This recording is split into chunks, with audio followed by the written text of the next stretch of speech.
Hi guys, today we are going to introduce a Poco F6, a phone that many of us have been waiting for. Initially introduced as a Redmi Turbo 3 in China, it will likely be the same Poco F6 when introduced globally. If it's assembled in Europe and enters the global market, some specifications might change, as I will explain in the video. But this Redmi Turbo 3 is essentially your Poco F6, which we are going to introduce. Let's see what the specifications it has, what change it has compared to its previous generation, and how it compares to competitors like the Poco X6 Pro, which will be more expensive. Let's start with the design section. The Poco F6 has almost the same design as the Poco F5, with the same triangular camera layout on the back. The build quality has slightly improved with better materials used. It's entirely plastic and we hope it performs better than the Poco F5. The weight of this phone is about 179 grams and its thickness is 8.7 millimeters. Compared to its previous generation, it has a better IP rating of IP64, which gives it better performance against water and dust. In terms of design, there isn't much difference compared to its previous generation, and this phone is also very comfortable to hold. However, the device's frame is flatter, the back panel is flatter, and you will notice a flatter screen. They have worked a bit more on the back panel's quality, and it has better performance and looks more beautiful. In terms of display, it's a very high quality screen for this phone, with a 6.67-inch AMOLED display and a 120Hz refresh rate, providing up to 2400 nits of brightness. The Poco X6 Pro provides up to 1800 nits, and the Poco F5 provides up to 1000 nits.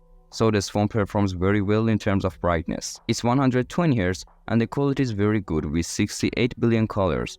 The bezels of the display are very minimal and enjoying such a display is quite delightful. According to the company, it has very high color accuracy, providing excellent performance in displaying colors.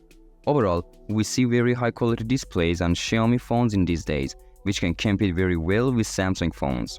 Skipping the display section, let's move on to the battery, where a 5000 mAh battery has been provided for this phone, along with a 90W adapter. If it's released globally, it will likely come with a 67W adapter. As we saw with the Redmi K70 in China, which was essentially the Poco X6 Pro, it had a 90W charger, but when it was released globally, they used a 67W adapter. However, they might not provide a 90W adapter for this phone, and for the global release, they might use a 67 adapter. According to their own statements, the battery performance can be better compared to the previous generation. Guys, if you enjoyed this video so far, please don't forget to subscribe. Thanks. Now let's move on to the hardware, where one of the biggest changes compared to the previous generation is the Snapdragon 8S Gen 3 processor. When it's out, it would be the Snapdragon 7 Gen 3, but we can say that the performance of this chipset is really excellent and powerful. It's a chipset between a Snapdragon 8 Gen 2 and a Snapdragon 8 Gen 3, and it shows excellent performance, especially in heavy games like PUBG or Call of Duty Mobile, which definitely suits gamers. In my opinion, it's much stronger than the Poco X6 Pro, and in the Antutu benchmark, it's around 1.6 to 1.7 million. If there is a very small price difference compared to the Poco X6 Pro, this phone will definitely have a higher purchasing value, but if there is a big price difference, the Poco X6 Pro can maintain its own value.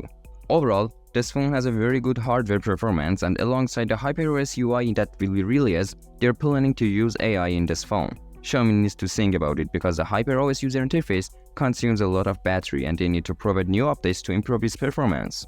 Regarding the camera, we see different lenses on the back panel, a 50MP main lens, an 8MP ultra-wide lens, and a 20MP selfie lens.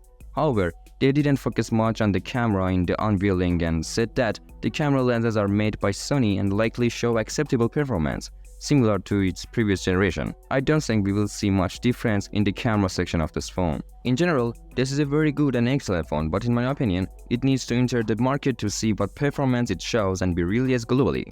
The only difference this phone might have from the global version is adapters. They might come with 90W and 60W adapters. So, it's the Poco F6, which performs very well in terms of hardware, has a very good display quality, and if its battery life is also good, it's excellent for gamers. Well guys, it's end of the video and thanks for watching. If you enjoyed this, please like, comment and share this video with your friends, but don't forget to subscribe.